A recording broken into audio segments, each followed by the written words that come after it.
give you thanks tonight that you sent your word through the prophet Jeremiah. And Lord, even as we see how you reached out to your people Israel, help us to see just how tenderly serious you take our sin and our turning away from you. And help us to just be able to grasp how much it hurts you, like a husband who has been betrayed. And Lord, help us to see too that even so, your constant offer is if we would turn to you, that you will choose us again. And Lord, I pray that even as we learn to experience this in our own lives, that we'll carry it to those around us. In Christ's name, amen. Okay, so for our study here on Jeremiah chapter 3, just a couple of background historical studies that are going to be important for us are Old Testament divorce law. Of course, you know that the law of Moses allowed for divorce, and Jesus later said the only reason that was allowed was for the hardness of your hearts, but in the beginning it was not so. And there was another divorce law that says if a man divorced his wife and she married another man, he was forbidden to take her back again. All right? If that didn't work out. Okay? So you just got to know about that divorce law. And then also two other events. The fall of the northern kingdom of Israel. You got to remember, Israel had a civil war. They had a northern and a southern kingdom. The tribes to the north were the kingdom of Israel. They fell to Sennacherib's Assyrian army in 722 BC. All right? And then the southern kingdom of Judah, which is where Jeremiah is prophesying, will fall to King Nebuchadnezzar's Babylonian army in 586. And what you've got to know is we're going to find references to this because God's going to say that he wrote the northern kingdom of Israel a certificate of divorce for her wickedness, but her sister Judah did not learn from it. And the southern kingdom's fall is coming. That's why Jeremiah is there to prophesy and try to call the people back and get them to turn.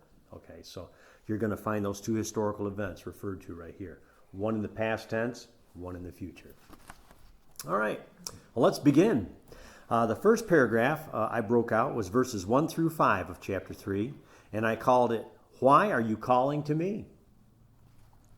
If a man divorces his wife and she leaves him and marries another man, should he return to her again? Would not the land be completely defiled? But you have lived as a prostitute with many lovers. Would you now return to me? Declares the Lord. Look up to the barren heights and see. Is there any place where you have not been ravished? By the roadside you sat waiting for lovers, sat like a nomad in the desert. You have defiled the land with your prostitution and wickedness. Therefore the showers have been withheld, and no spring rains have fallen. Yet you have the brazen look of a prostitute. You refuse to blush with shame. Have you not just called to me, my father, my friend from my youth? Will you always be angry? Will your wrath continue forever? This is how you talk, but you do all the evil you can. So this is God speaking. Our first set of discussion questions, this is kind of going outside of this chapter, but what are some biblical images that you can come up with that describe God's relationship with his people in marriage terms? What are some things that come to mind? Old Testament, New Testament, where God talks about his relationship with us in marriage terms. Forever. Okay, forever, covenant, never stops. Yep. Keep your life like the church. Okay, there's a parallel there that husbands love your wives as Christ loves the church. Parallel there. What else? Yeah, the bride of Christ. Okay, Jesus referred to himself as the bridegroom, right, several times in his teachings, and then he's referred to us as the bride. All right. Any others you can think of? In this chapter here, you're going to see God referring to himself as a husband. Okay? So you kind of get the idea of the intensity of this relationship that God has. And when I read this, just without even preparing for the working on the lesson plan this week, when I just initially read it in the morning, what struck me was a lot of people look at the Bible as it gives us right or wrong, and we can decide to follow it or not. Or we can decide, well, if we believe in God, God exists. And a lot of people might think, and if I choose not to believe in God, well, then that's the way I believe. But in fact, God looks at all of us. And when we turn away from him, he has the feelings of intensity of a husband whose wife has turned away and gone unfaithful. All right? So this is one of the things I really want to drive home that we walk away from tonight is that's just how hurt God feels, how offended God feels, how wronged God feels, because we're all his people. And if our hearts are not turned towards him, we are turned away and we wind up worshiping other things. It's adulterous, it's idolatrous, it's unfaithfulness, and it's that same kind of intensity, all right?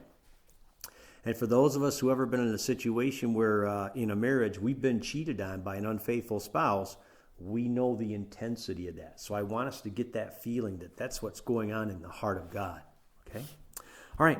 So we have the marriage terms. Now, what law does God refer to in the beginning of this chapter? It's Old Testament divorce law. Yeah. In other words, if I divorce you and you go marry another, you go chasing off after another, don't think if that doesn't work out, you can come back. Okay? That was the Old Testament law. It was not allowed. All right? Now, after God points out this Old Testament divorce law in disgust, what behaviors does God point out that he sees his people doing? Yep, they act like prostitutes. And by the way, this is, it's double meaning, literal and figurative here. All right, they were involved in prostitution and unfaithfulness, literally, sexually, if you will, but also in relationship to God. It's like they prostituted themselves before anything else that could be worshipped and held in high esteem. Everything except for God. Okay. How are these? Well, we just kind of blew that question. How are these behaviors both literal and figurative where God is concerned? They are literal on the plane of what relationships? Human. Literally. These are the things that were going on amongst them on the horizontal plane. But on the vertical plane of the divine human relationship, then they become figurative, but it's also what we're doing to God. Very similar. Okay? All right. What terrible things had happened in the land now that these people were calling on God to help? I put that in italics for you in that first paragraph. What terrible things were happening? What's that? Lack of rain. Lack of rain. And in that part of the world, if you don't get your seasonal rains, then what happens? No crops. No crops. And when the crops don't come up, then what happens? Famine. Yeah, you start getting into your food stores, and they start running out, and you start experiencing famine. So just as we came up short on certain kinds of foods here back in the beginning of the year with the COVID-19 plague pandemic, and it's starting to happen again, by the way, these people were frightened about not having enough, and some of them were going hungry already. Of course, we were just worried about not having what? Toilet paper. Okay, yeah, toilet paper. All right. Now, these people didn't need as much toilet paper because they didn't have as much food. All right. Literally. Okay. They were running low. Now, so that's the terrible thing that had happened. And now these people are starting to call on God for help. What? How did the people's words square with their deeds? Saying one thing and doing another. Yeah, they're calling on God. God, help us. We're your people. Really? Really? Okay. So you can see why I titled this paragraph, Why Are You Calling on Me? All right. Now, in fact, I'll just toss this out there as a freebie, an extra. It's a question I didn't put in for discussion, but I was thinking about throwing it in there is, have you ever witnessed or experienced a straying spouse who left a marriage, but then when things got hard and things went bad, and then they came back? See, and God is, and so what will be the typical response? Excuse me? That's a one-way street. Yeah, one-way street. Keep going. Yeah, all right? That's how God sees his people behaving. All right? Why are you coming back to me? My father always said, the bad penny I know when I went through Yeah. Erases a bad penny on his return. Yeah, yeah.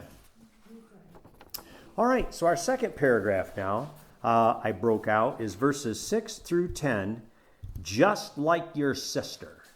You ever heard the word, you're just like your mother or just like your father? Well, God is saying, think about this now. And by the way, some of us are kind of chuckling like we've heard that, all right? And it's never positive when we're told that. God is saying to Judah, you are just like who? Your sister, Israel. The northern 10 tribes, the southern 2. Okay? So verses 6 through 10, just like your sister. So God continues. Well, actually, here's part of the narrative first. But during the reign of King Josiah, Jeremiah writes, the Lord said to me, have you seen what faithless Israel has done? She has gone up on every high hill and under every spreading tree and has committed adultery there. I thought that after she had done all this, she would return to me, but she did not. And her unfaithful sister Judah saw it. I gave faithless Israel her certificate of divorce and sent her away because of all of her adulteries. So when God gave Israel her certificate of divorce, in other words, I'm done with you. And what army under what king came in and invaded Israel, the northern kingdom? I gave it to you in your historical studies. Sennacherib and the Assyrians. They came in and they wiped out Israel. All right? God said, I'm done with you. Okay? And they were carted off to the northern kingdoms, the survivors, the captives. All right? Now, continuing on. Yet I saw that her unfaithful sister Judah had no fear. She also went out and committed adultery. Because Israel's immorality mattered so little to her, she defiled the land and committed adultery with stone and wood. In other words, what do you make your idols out of? Stone and wood, the figures. In spite of all this, her unfaithful sister Judah did not return to me with all her heart, but only in pretense, declares the Lord. So basically what God is saying is, you saw what I allowed to happen to the northern kingdom, and yet you still don't fear me and come to me? All right? It's looming. Remember, this whole book started with Jeremiah's dream about a pot of boiling water tipping over from the north and about to be poured out in which direction? Right on them. And that's King Nebuchadnezzar. And things are shaping up. Okay. Second set of discussion questions. Number 2. Have you ever seen families that don't seem to learn from each other, but they make the same tragic choices and mistakes? Right? And what kind of tragic choices or mistakes do we see being made over and over and over again in some families? Abuse. Okay, abuse. By the way, there's something called the cycle of abuse. And oftentimes, people who are abused become abusers themselves, don't they? And it's almost like we didn't appreciate how much we were hurt, and then we don't appreciate how much we're hurting someone else. So that's one area. What else? Lots of things go on. Okay, addictions. Our relationships with drugs and alcohol. All right? Just one right after another. And it's almost like when we see the ruin that drugs and alcohol bring to, for instance, an older sibling sometimes. Often the younger ones don't learn and they follow and come right along behind them, don't they? Yeah. Well, actually it goes from parents to children to siblings. That's right. Yeah. That's right. Yeah. We know. Mm-hmm. What are some others you can think of? We know. Okay, children out of wedlock, and it's almost like you'll have family systems where it's not appreciated how early sexual behavior or multiple promiscuous sexual behavior, all the costs that go with it, and we don't say to ourselves, boy, I'm going to be different, and we continue right on. Okay, another one, relationship with work. Oftentimes you will see, and when I worked in social services, in poverty programs, you have the same family on public assistance for generations, oftentimes, okay? And every once in a while, you'll find one that breaks out, right? But oftentimes, it's just that's the sense of quote-unquote normal that they get used to, and they keep right on, We see that in families. breed dysfunctional families. Sure. Yeah. Yeah. It's a family system. And I'll toss out one more. How about some families' relationship to law enforcement? You know, it just doesn't stop, the belligerence. Okay. So, and the reason I just wanted to flesh this out is because God is going to compare his people to almost like a dysfunctional family system here. Only it's in regard to their sin and their relationship with him and chasing after idols. So, who are the two sisters that God speaks of here? Israel and Judah, northern and southern kingdoms. Northern and southern kingdoms. How have they both behaved? Same. Shamelessly. Shamelessly. In fact, the scripture said here, they even have the face of a brazen prostitute. In other words, just no shame whatsoever. Just a hardened, I'm having trouble coming up with the right words to describe it, but I think you get my drift. All right? So what did God do to sister Israel in response to her adulteries? What's that? Divorced her. Divorced her. And when God divorces, what happens? Disaster befalls. Yeah, disaster befalls. So how did sister Judah not learn but follow after Israel? In what way? Yeah, turn around, did the same thing. Yeah. I used to joke, but not so jokingly, growing up, that in my family, I was accused of being the favorite, the favorite son or whatever. But it's not because I was such a good son, but because I watched my older brother and my older sister, and I watched where they got in trouble. I didn't go there. No, I learned. Now, that's not to say I didn't find my own trouble, but that's to say I didn't repeat their mistakes. But see, God is saying Israel and Judah followed right after her sister Israel, not afraid whatsoever. Okay? So, how is God now describing Judah's current return to him? What does he say about it in that last verse of the paragraph? You did not return to me with all your heart, but only what? In pretense. And by the way, pretense, most of the letters there spell out another word. Pretense or what? Pretend. Yeah, you're just pretending to return to me.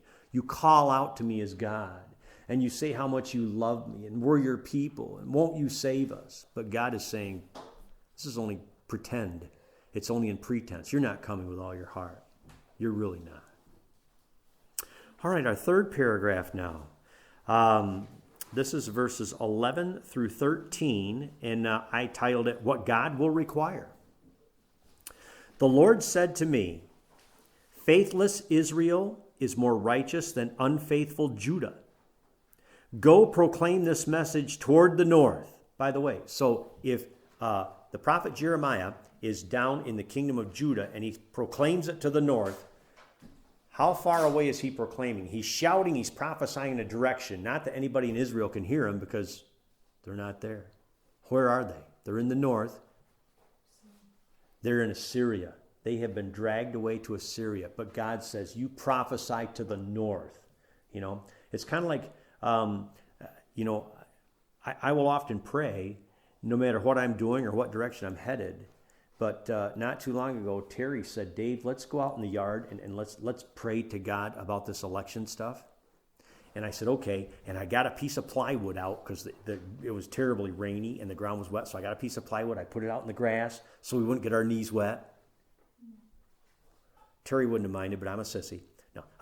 But anyway, but I said, there's a verse in the Bible that says the throne of God is located in the far north. So we prayed facing north. Okay. Now, I believe God hears me no matter what direction I'm facing, but I wanted to be faced to the north when we prayed about this. And in a similar fashion, though, God tells Jeremiah, you prophesy to the north, because that's the direction these people are in. Okay? So those words are sent out to the north, where they're held captive. Now, the Lord said to me, Faithless Israel is more righteous than unfaithful Judah. Go, proclaim this message to the north. Return, faithless Israel, declares the Lord.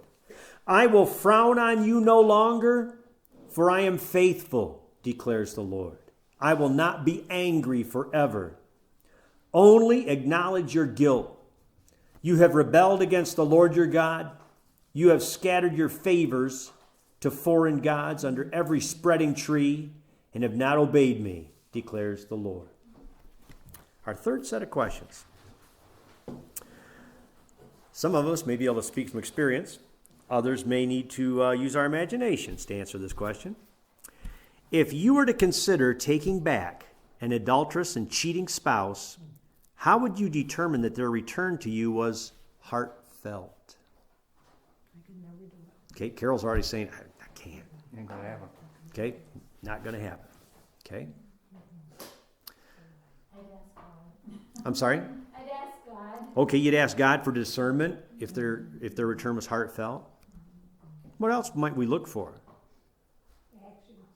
Actions. We might watch their actions. We might watch how they approach us, but also their actions after the fact, right? Words. I'm sorry? Words. Okay, we might listen to their words too to see. We might see if the words match up with the actions, but there are, and by the way, we're going to get to this, there are certain words we need to hear if it's heartfelt. We do. What else? Any ideas? How we might tell if their return to us is really heartfelt. If what they do doesn't happen again. Okay. All right. In other words, if they've really turned, if they don't go down that road. Yeah. You'd never trust them again. You always be watchful. Mm-hmm. Yeah. Yeah. We might also watch for tears. If there's really an appreciation for the damage that's been done, right? You know? Okay. Even though Israel was unfaithful, what does God declare himself to be here? Josu, say it louder. Faithful. I am faithful. Who's he talking to? His people who have been unfaithful. And he's comparing it to like this is his wife who's ran off on him. All right. So he first declares himself that he is faithful. And then even though God had divorced sister Israel, what does he now appear willing to do? Take her back. Take her back. All right. Remember how God started this chapter in this prophecy? What law did he start with? The divorce law. All right. God is willing to override law in his relationship with us. And by the way, what did Jesus come to do? To fulfill the law and to be our righteousness because we couldn't do it. See, God is willing to override it. His relationship with his people should have been done, over, finished. Because he said, I have written you a certificate of divorce. But he's willing to override even law to maintain a relationship with us. Okay? What one thing will God require if he allows Israel to come back to him? What did you say, Carol, first? Her faithfulness. Okay, but he wants one thing first. What's it say in that paragraph? I want you to what? I want you to acknowledge your guilt. Okay? That's what God's going to require. All right? And by the way, I'll just say this, speaking from painful experience in my own life. I took an unfaithful wife back. And Doris is going to go, not once, not twice. I told you not to. It was 3 times, stupid. But anyway, Doris never called me stupid. But she just said, well, what do you expect? But anyway, but here's my point. Here's my point, though. The nearest I ever got to an apology was, I'm sorry I made such a mess of things. But we never got around to expressing a mess for who.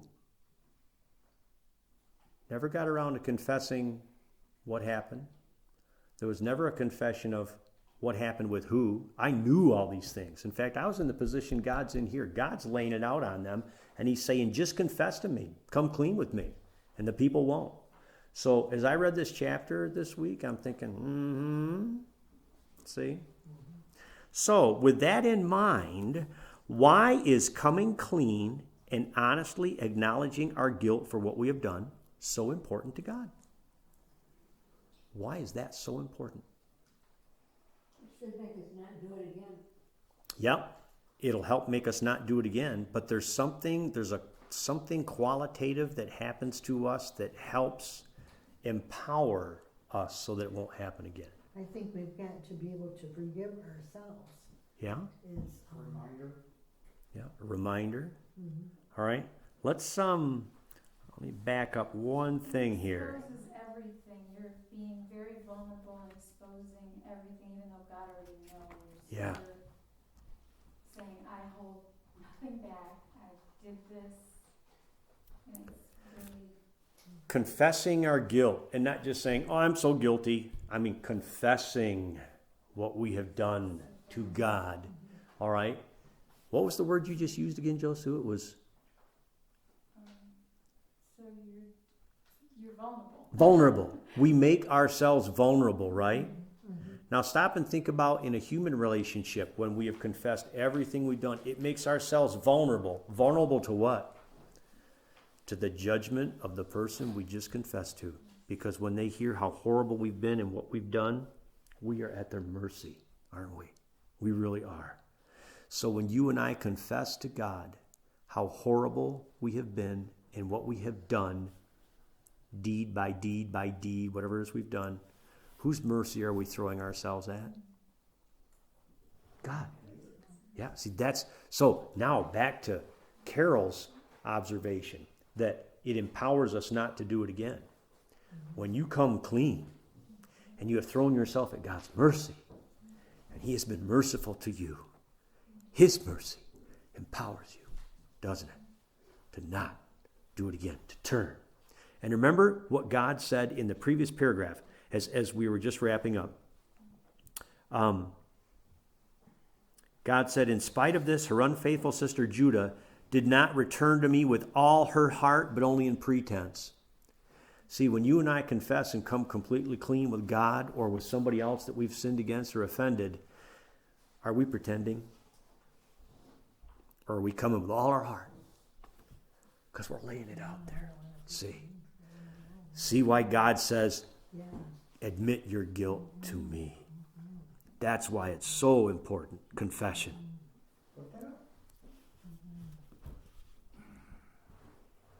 Would that really, could that really be held with individuals as being the God honest truth, or are you just covering up again to get back together and then do your thing again? And then I guess I'm going to say you got to start there and see what the heart is, you know? So in God's case, I meant, He's pretty much aware of where you're coming from anyways. Mm-hmm. I meant, granted, He wants us to admit, but He knows deep down whether you're speaking the truth or not. Mm-hmm. But an individual to an individual might not be so easy. Yeah, because we don't know, do we? Not like God knows. Hey, and so stop and think about this, Jim. The Lord already knows our hearts, doesn't He? So if anything, then, whose heart is being worked on when He says, admit your guilt to me? He's working on our hearts. So I guess in the end, your question is, how would we know what's in our hearts and if we're genuine? Well, part of it is God is looking to change our hearts. Remember, one of the other prophecies, and Darby or Josu can probably quote it. I only know it's there. I've never memorized chapter and verse, but God says, I'm going to break your hearts of stone and give you hearts of flesh. See, God's working on our heart with this. So if anything, it's kind of like heart therapy, you know, the confession. So then even on an individual basis, God still works on what you're saying to your whoever. I think so. Is that what you're saying? Yeah, and working, and here I'm going to say the divine human relationship between Him and us, and then the relationships on the horizontal plane between you and me to change our hearts. Yeah. But that's where he's working. This is the first step. Come clean with me, you know. Don't sit here and say, oh God, I love you so much and I know you love me and I'm your man, I'm your woman, and save me. See? In fact, remember, this chapter started out with God asking, why do you now return to me? Excuse me? It's because you need something, not because you're really mine. Your heart is not in this. All right, and then lastly, I'm sorry. No, so if we go back to the Garden of Eden, Mm-hmm. when God said to Adam and Eve, "Where are you?" It wasn't really a physical "where are you." He knew where they were. Where are you? Yeah. What is your position? Where have you moved? Where were you? Where have you moved? You know, you moved from me. So it's really healing for the person to be able to acknowledge and say, this is where I am. Mm-hmm. Because you can't go from there if you can't say where you are. You know what I mean? Are you really just pretending you're trying to hide it from yourself? Pretending, you're here when you're here, so to speak? You know what I mean? Yeah. So if you still are under pretense, then the enemy has something he can hook you with. Mm-hmm. Where once you expose the thing to the light, then if the enemy tries to come back up, you can say, wait a minute, that's under the blood. Mm-hmm. You know what I mean? And,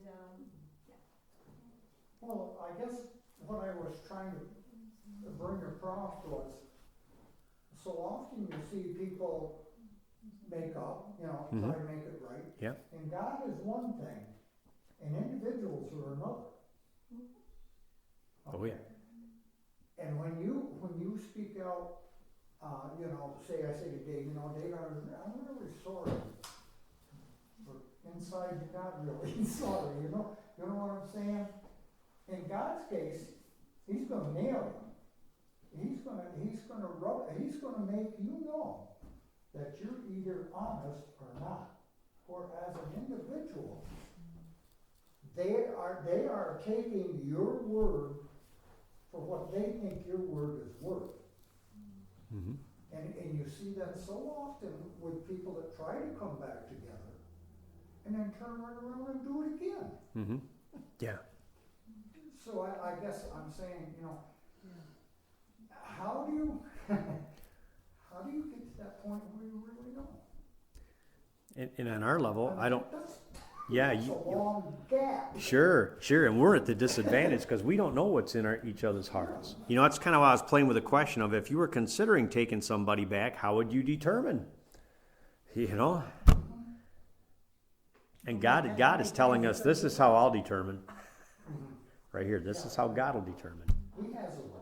Yeah. But individuals, it's just Yeah. sometimes it's so iffy. Sure it is.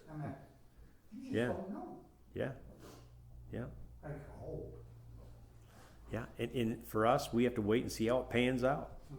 You know what I mean? That's all we can go by. ask God. Yeah. Every situation is different, and you just have to ask God. That's why I have to be very careful sometimes when you counsel people, because just because this way worked out for this person, it's total different circumstances with these people over here. So if you have an awesome relationship with God and you're talking to Him and you're listening to Him, He'll let you know. That's the wonderful thing, So. See, there again, you're dealing with two different entities. Right. You're dealing with somebody that knows versus somebody that's just gonna buffalo. Yeah, but still, because we have Holy Spirit within us, the same Spirit that raised Christ from the dead. So if we're in communication with somebody in a sort of a broken relationship, what we need to do is be so tuned in and just be listening. And you may not be able to put your finger exactly on something, but you can tell whether or not it's sincere, and if not, you just know, I'm going to watch. Sometimes a little red flag, sometimes a little whatever. And know these two people had an issue, and the one person showed me a text that this other person was asking for forgiveness, but it said this: if I offended you, and this person was so, just the word if. What do you mean, if? Do you know what I mean? The person should have just said, I was wrong, not if I offended you. Wait a minute. See, so just that one little word was enough of a tip-off to this person, that this other person, wasn't really being open and honest with the confession. And so you just, I ask Holy Spirit to help me. Terry and I have a saying, by the way. It's sometimes you know, even though you don't know how you know. That's it. That's right. Well, Holy Spirit. not everybody is spiritual minded either. That's true. Yeah. And I guess that is the point where you seem to see it the most. Mm-hmm. Yeah. The insincerity. Sure. And then sometimes we're willing to accept insincerity because it's what we wanted to see happen, and we ignore a lot of red flags. Yeah. Hey, and by the way, in just a little bit, you're going to see that the end of this chapter, God articulates what he just wants to see happen. So it's almost like this conversation. I say this, you say that, I say this, but then he says, "This is not what you're doing." Okay, and then just to drive it home one more time. Coming clean and acknowledging our guilt. What does it demonstrate to God or to people we've wronged when we come clean? What does it demonstrate? Sincerity. Yep. Honesty. Heartfelt. Okay. Yeah. All right. Fourth paragraph now. This is verses 14 through 18. I titled it, What God Offers to Do. Return, faithless people, declares the Lord, for I am your husband.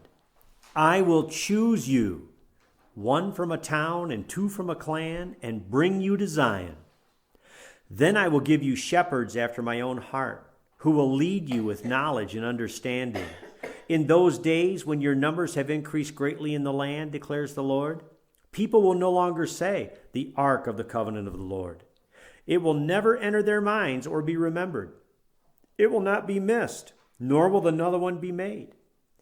At that time they will call Jerusalem the throne of the Lord, and all nations will gather in Jerusalem to honor the name of the Lord. No longer will they follow the stubbornness of their evil hearts.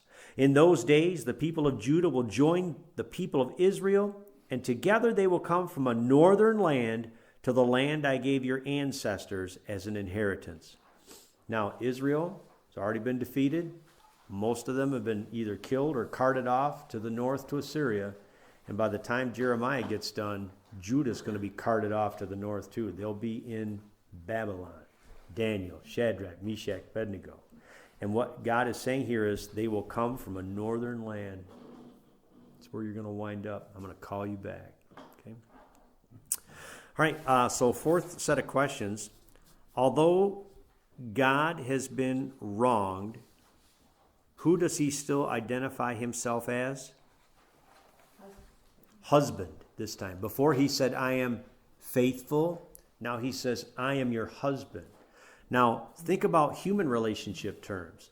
If we have a spouse who is unfaithful to us and multiple times, grossly, if you will, and that's the situation God is painting, do we still think of ourselves as, well, I'm that person's husband?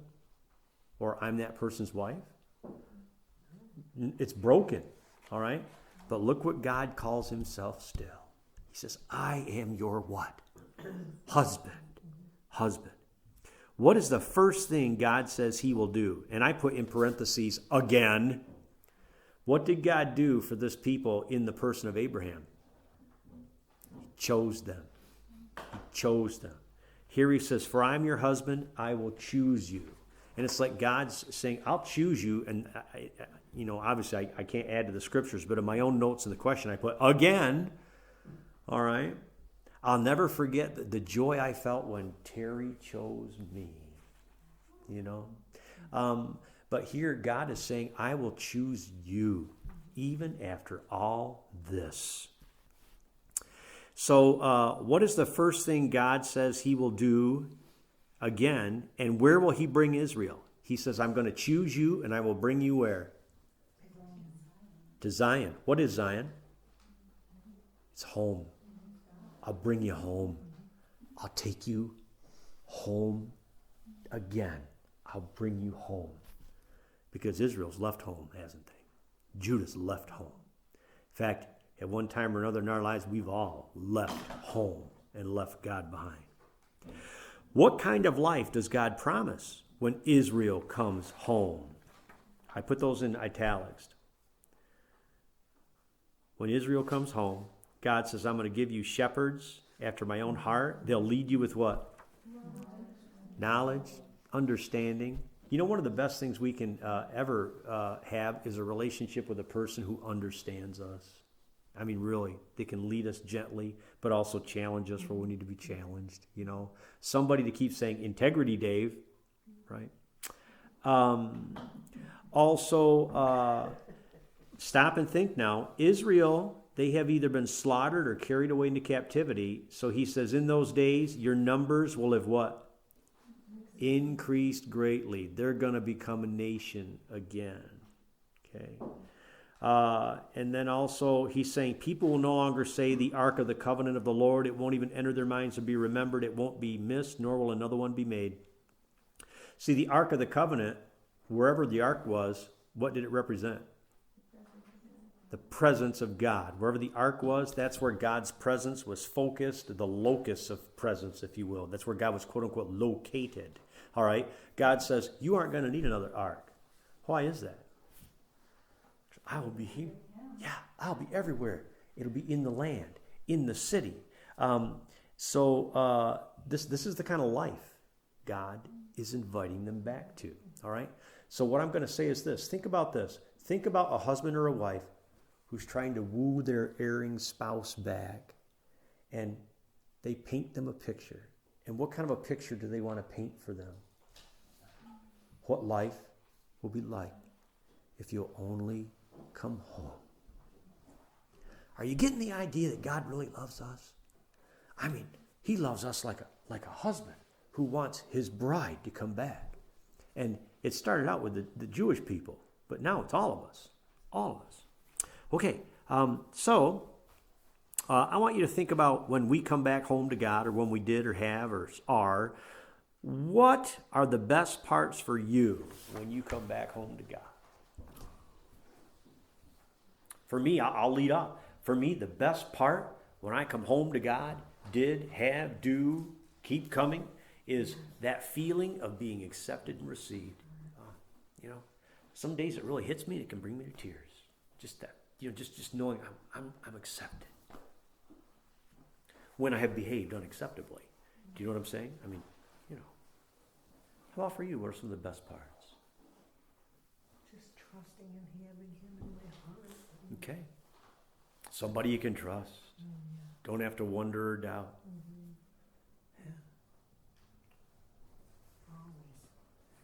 The peace that you have in your mind where it was, so troubled. Okay. Just peace. Yeah. What else? Sense of forgiveness and a clean slate. Okay. A sense of forgiveness, clean slate, or how about this even? How many of us have had been left with a feeling of dirtiness by our sin, or clean? One of my favorite Zach Williams songs, I love them all, but one that says, I want to be washed clean. Oh, what a feeling. Yeah. That is a refuge. Okay, a refuge. When we come home, stop and think about, and God would have done this for Judah. He let Israel fall. He was trying to save Judah, and it wouldn't have mattered how many Babylonian armies came against Judah. They were just two tribes against the whole nation of Babylon. Couldn't have touched them if they would have turned, if they would have just come home. Couldn't have laid a finger on them. By the way, something just dawned on me. It was Sennacherib's Assyrians who took out the northern kingdom. Now here I'm going to I'd have to back myself up, but something I'm recalling, I think Sennacherib came against Jerusalem too. Do you remember that? He threatened them, and the people prayed, and they were outside the walls threatening him and telling him, don't listen to your king. Hezekiah, right? It was under Hezekiah. And Sennacherib was at Jerusalem's walls too, and when the people prayed, God spoke through, was it the prophet Isaiah? Darby's not quite shaking her head, but it was one of the great prophets was there. Or was it Elijah? No, that was probably. I'd have to look. I'd have to do my homework. Pardon me. But anyhow, point being, God said, because you've prayed and trusted in me, they're not going to take this city. They're not going to come in it. And that night, the angel of death went through Sennacherib's army, and he also heard a rumor that other kings were coming against his kingdom. And so the next morning after that prophecy was given, the people went out, and there were like, how many thousands of dead Assyrians laying around? But point being, Sennacherib withdrew and went back to protect his kingdom back home. Never came again. So you see, God delivered the people once. But then when they didn't listen and respond and learn their lesson from sister Israel, well, then God raised up Nebuchadnezzar with his Babylonians to come down and judge them too. Okay? All right. That just dawned on me. All right. Where are we? Oh, any more best parts of coming home before we move on? Okay, 5th paragraph now. And this is the rest of the chapter, verses 19 through 25. What God wants to hear. So God is continuing. I myself said, how gladly I would treat you like my children and give you a pleasant land, the most beautiful inheritance of any nation.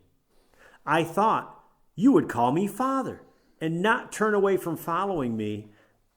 But like a woman unfaithful to her husband, so you, Israel, have been unfaithful to me, declares the Lord. A cry is heard on the barren heights, the weeping and pleading of the people of Israel, because they have perverted their ways and have forgotten the Lord their God. Return, faithless people. I will cure you of backsliding. Yes, we will come to you, for you are the Lord our God. See, it's almost like an imaginary conversation going on in the mind of God. Surely the idolatrous commotion on the hills and the mountains is a deception. Surely in the Lord our God is the salvation of Israel. From our youth, shameful gods have consumed the fruits of our ancestors' labor, their flocks, their herds, their sons and daughters. Let us lie down in our shame. Let our disgrace cover us. We have sinned against the Lord our God, both we and our ancestors. From our youth till this day, we have not obeyed the Lord our God. All right, 5th set of questions. What does it mean when love is scorned?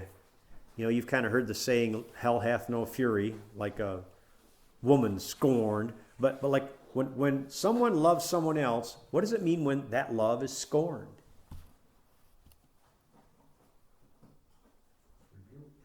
What's that? Okay, it's rebuked. In other words, I'm Jim, I love you so much as a brother, and you kind of stiff-arm me, right? Just not interested. All right? Any other thoughts about what goes on with that? It's rebuked, it's rejected, right? Not interested, doesn't matter how much you love me, I don't want you to be a part of my life, okay? So we kind of get the idea of what it means to have love be scorned. Now, in verse 19, and I left the verse numbers intact. In verse 19, what thoughts made God glad to think? What thoughts was God thinking that just made him glad to think about? Verse 19. That we would call him Father You would call me Father and not turn away. and not turn away from following me. Yeah. All right. So, and God was glad to think those thoughts. It just, if that's the way it would turn out, it would have filled God's heart with gladness. You ever think about our emotions paralleling God's? Think about what fills your heart with gladness. That's what would have filled God's heart with gladness. You would call me Father, and you would not turn away from me. How did the people shatter what would have made God glad? They did what?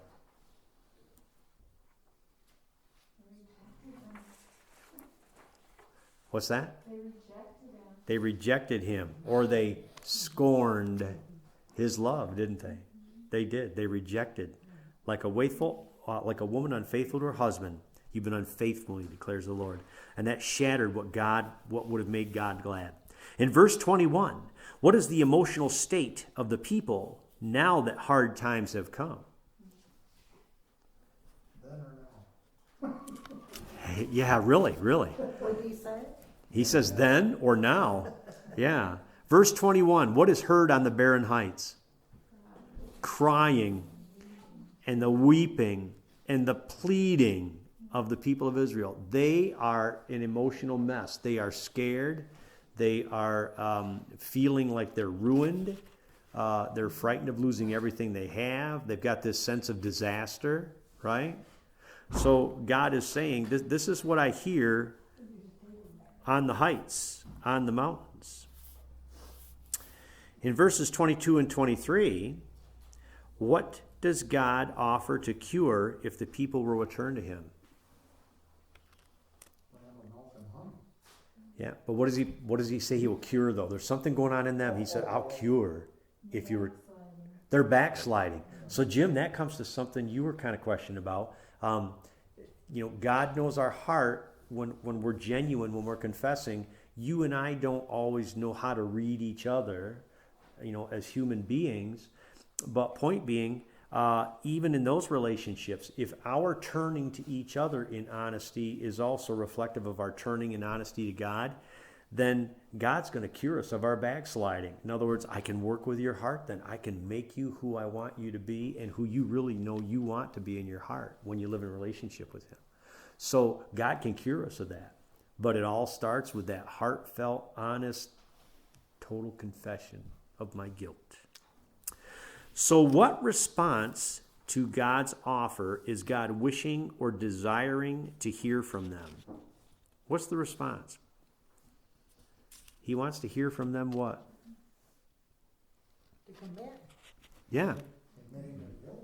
Yeah. He wants them to come back. He wants to hear them admit their guilt.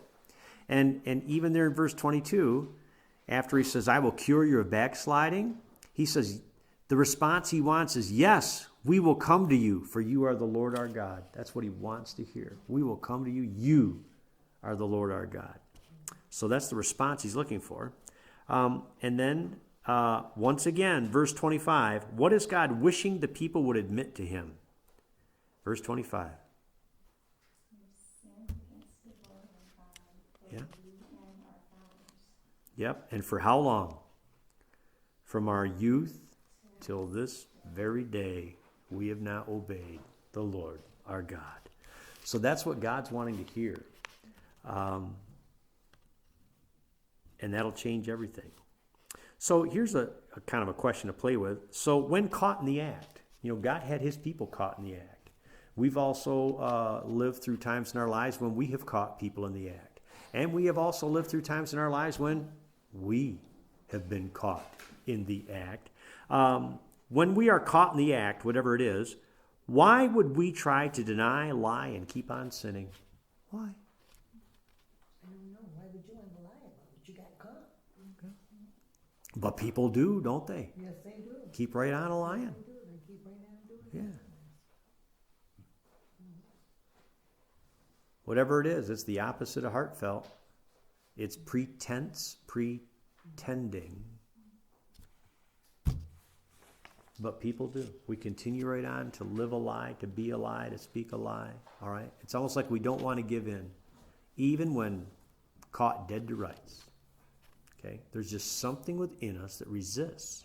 And that's what God is seeing in his people Israel. Not only do you not stop sinning, but you won't even come and say this to me. When I know it's true and you know it's true. I've got you. But the people wouldn't do it. Even look for more clever ways to get away with what, they were caught doing. Yeah. Tried to deny it. And maybe it's that feeling of guilt, trying to cover it up. Maybe guilt feels that bad to us. Maybe our shame feels that bad to us. That we try to lie, deny, But that's what God's struggling with his people Israel. And you and I can struggle with that in our human relationships, but God really struggles with that when he sees it in us. Okay. So this is kind of a wrap-up question now. What parallels can you see between God and a broken-hearted husband over an unfaithful, adulterous wife? What are some of the parallels you can see?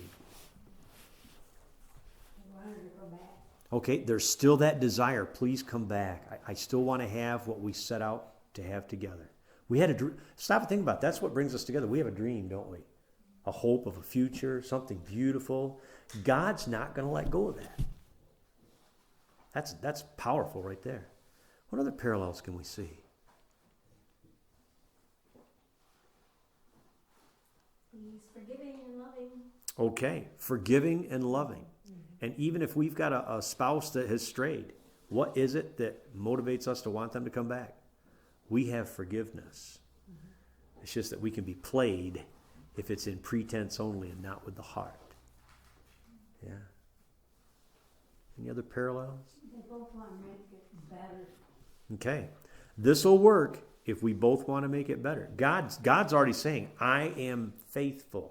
I still call myself your husband in the relationship.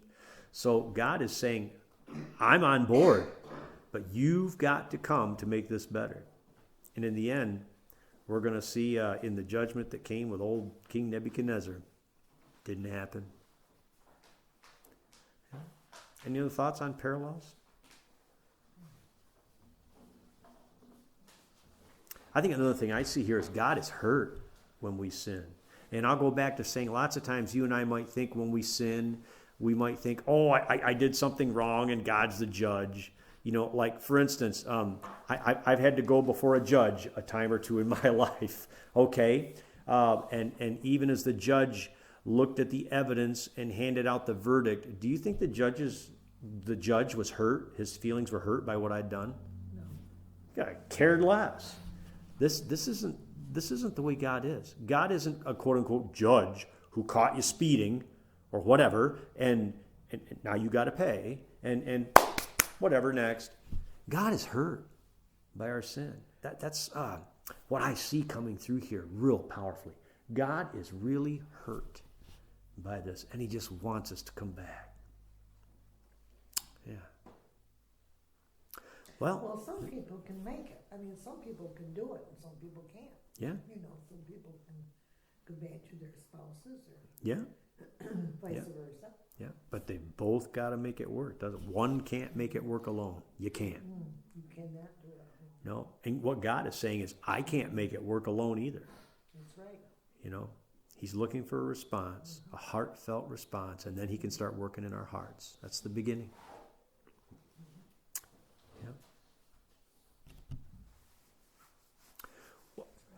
That's all I've got to offer for tonight. Does anybody else have anything you want to add?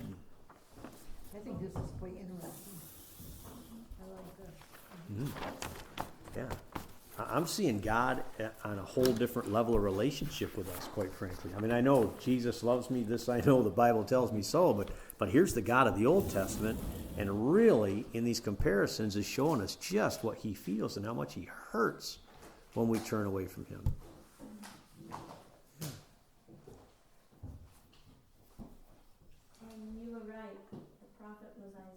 It was Isaiah. Okay. All right. Well, I pulled that out of the dim recesses and the cobwebs of my mind. Okay, but yeah, he was right there at the same city, and God turned them back. By the way, 185,000. I wanted to say 185,000, but since I already thought I screwed up the prophet, I didn't dare say the number, but that was the number in my head. And I should have remembered that, because I think this is from the sermon about 3 weeks ago, isn't it? Yeah. Yeah. See, Joe Sue remembers more about what I preach than I do. And then he goes back home and gets killed by his sons. That's right. His sons assassinated him. And by the way, I think, didn't they assassinate him when he was in the temple of his god, his idol god? Yeah. Okay. So there we have the God protecting King Hezekiah. And how do you say that guy's name? Sennacherib? All right. His God couldn't protect him. Yeah. Yep. Bingo. Yep. And by the way, this prophecy where Jeremiah is preaching now is Hezekiah, and then I'm not sure if so. But point being, now we're under King Josiah. Okay. And by the way, Josiah came to rule at an early age, and he did do right. But we're getting late in his reign, and the people are turning again. They're turning back. Yep. Okay. I wonder sometimes if we really have an idea how much God really does you, right? Yeah. Yeah. He really does. We can't, I don't think we can imagine. No, I don't. Any idea. No. I think this chapter starts to give us some insight. I think, and Jeremiah is going to keep right on a rolling here too. But we're really going to learn to see God, just how much God is a relational God, an emotional God, and God feels. Okay. Yeah. All right. Well, let's move into our prayer time. So as always, we'll bid everyone adieu who's listening on YouTube. But thanks for joining us. And you have a great evening. God bless you. Bye-bye.